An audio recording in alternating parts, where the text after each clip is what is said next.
महाराज की उपस्थिति में वंदनीय बुद्ध और परम ज्ञानी सौंदंड का इस राजसभा में स्वागत करता हूं।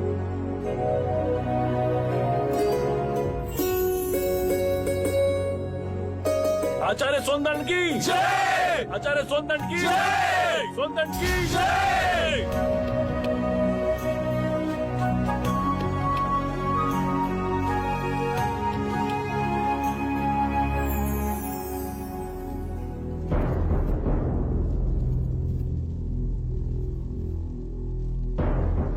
आज ये दोनों मान्यवर महाराज की उपस्थिति में इस राजसभा में अपने अपने विचार व्यक्त करेंगे। ऐसे विचार जिससे आप लोगों के ज्ञान की वृद्धि होगी। अब मैं दोनों मान्यवर से विनती करता हूं कि वो किसी एक विषय पर अपने विचार प्रकट करें। आप आयु में मुझसे छोटे हैं, अतः विषय चुनने का अवसर भी मैं आप ही को देता हूं। कहिए, किस विषय पर चर्चा करनी है? प्रणाम सौंदंड। क्या आप बता सकते हैं कि एक सच्चे ब्राह्मण में कौन कौन से गुण होना अनिवार्य है? यदि आप चाहें तो वेदों के उदाहरण भी दे सकते हैं। वेद पाठ तो सौंदंड का प्रमुख विषय है। वेद की गहन गुत्थियों को सुलझाने में आप महारथी हैं। भिक्षु गौतम, पूर्ण ब्राह्मण बनने के 5 लक्षण हैं।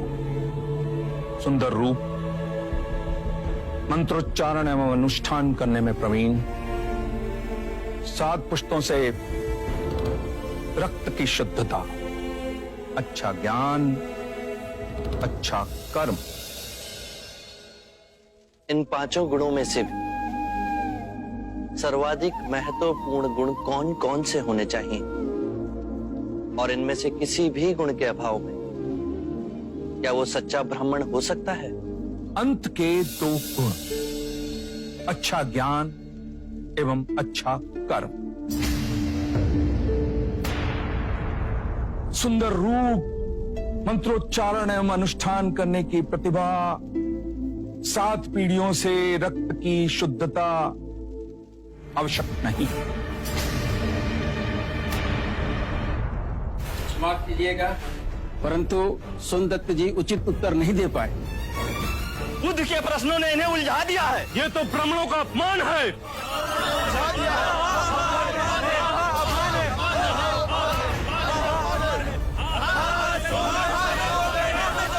आदरणीय सभागण, यदि आप सौंदर्य में आस्था रखते हैं तो कृपया कर शांत हो जाइए। उन्हें अपनी बात कहने दें।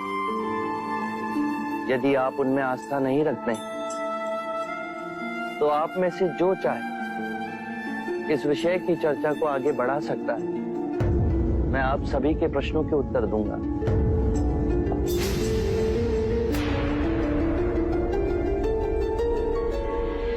मित्रों, हम सबके बीच में मेरा चचेरा भाई अंगक बैठा हुआ है।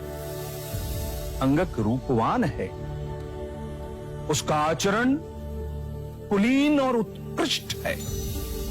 उसके बाह्य सौंदर्य की बराबरी केवल भिक्षु गौतम के साथ ही की जा सकती है।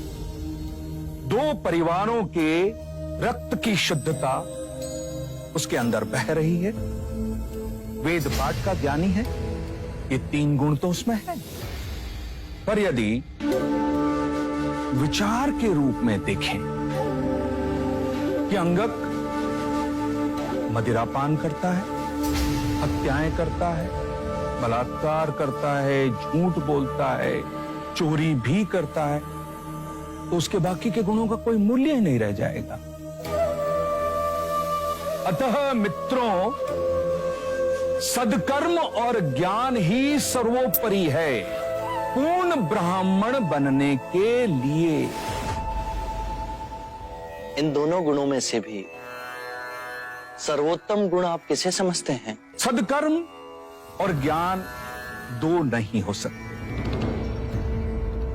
जैसे एक हाथ दूसरे हाथ को और एक पैर दूसरे पैर को साफ करता है, उसी तरह सदकर्म और ज्ञान एक दूसरे के पूरक होते हैं।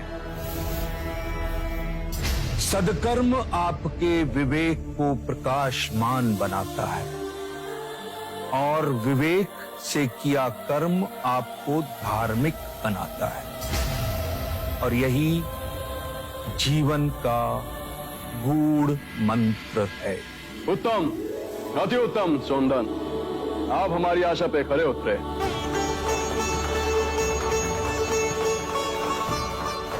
बुद्ध, अब आप बताएं कि हमारे परम विद्वान सोनदन से आप क्या पूछना चाहते हैं?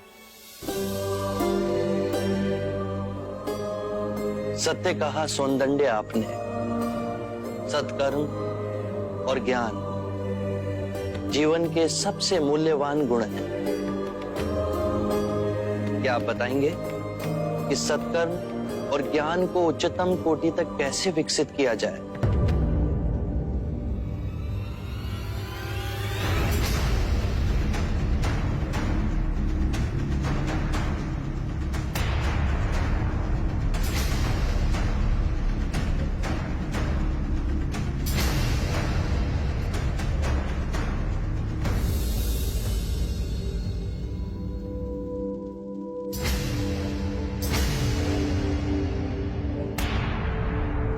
हे करुणा निदान,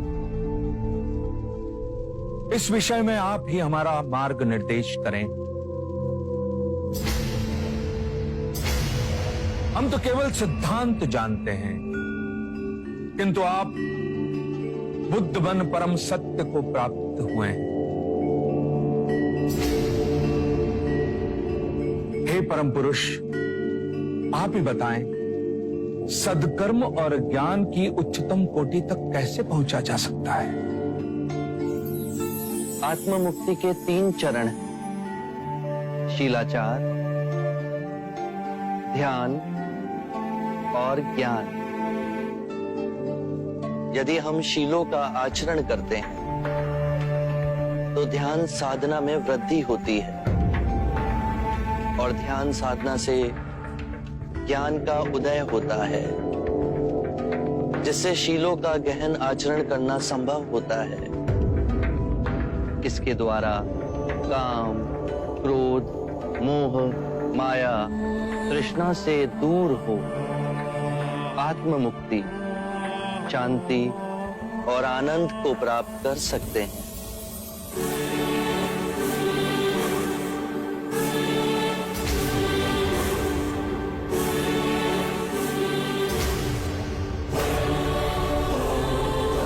हे करुणा निधि, आपने मेरी आंखें खोल दी, मुझे अंधकार से प्रकाश में ले आए। हे परम पुरुष, मुझे आपकी शरण में ले ले। मुझे संग की शरण में ले ले परम पुरुष। शाक्य मुनि बुद्ध की, शाक्य मुनि बुद्ध की, शाक्य मुनि बुद्ध की, शाक्य मुनि बुद्ध की, शाक्य मुनि बुद्ध की, शाक्य मुनि बुद्ध की, शाक्य मुनि बुद्ध की, शाक्य मुनि बुद्ध की, शाक्य मुनि बुद्ध की, शाक्य